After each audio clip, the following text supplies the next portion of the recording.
So ngayon, magluluto tayo ng kusidong matang baka. Matang baka to sa Bicol. So ituturo ko sa inyo kung paano ang pagluto nito. Kaya samahan nyo ko. So magigiris na tayo ng sibuyas at bawang. Maglalagay na tayo ng tubig. Depende sa inyo kung gaano karami. Estimate na lang. Ilalagay na natin sa uling 30 minutes bago kumulo. So hintayin natin. At maghihiwa na tayo ng mga sangkap. Inuna ko na guys ang sibuyas.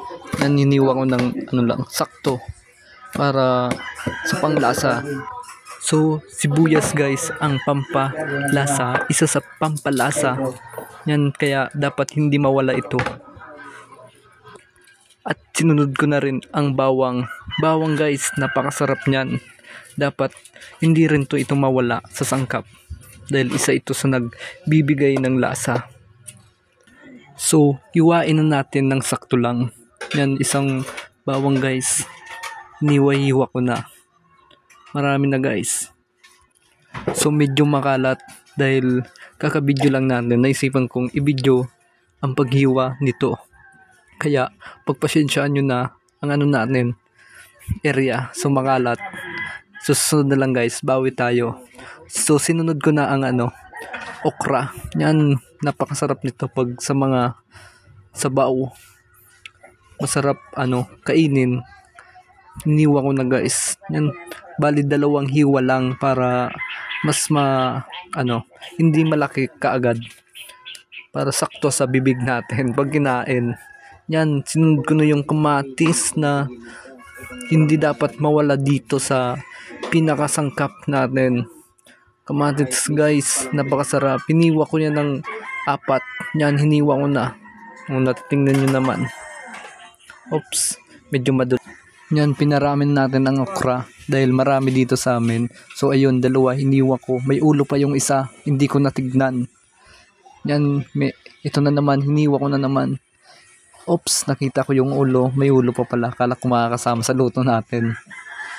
Yan, nagbalat ng luya guys, pampawala ng langsa. Isa sa dapat natin sangkap pag malangsa. Nilagay ko na ang sibuyas bawang habang magpapakulo tayo. Oops, may nahuli kong isda. 1, 2, 3, 4, 5 isda guys. Matang baka sa Bicol. Iwan ko lang sa Tagalog. So, magtatanong tayo. Lagay na natin sa comment section. Oops, nilagay ko na ang isda habang kumukulo. Sinunod ko na ang okra dahil kumukulo na ng matindi.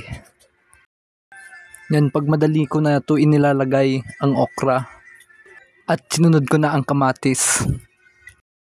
Dahil malambot na lahat ng mga nilagay natin. So, ito naman, kalunggay para may gulay tayo dahil wala akong kangkong na nakita.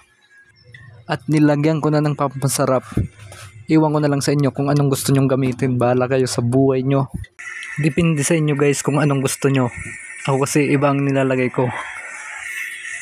Wow, ito na guys. Ang pinaka pampaasim. Kalamansi. Yan, kalamansi lang guys. Sapat na yan. Dahil lang, natural lang tayo. Napakasarap. So 30 minutes na guys.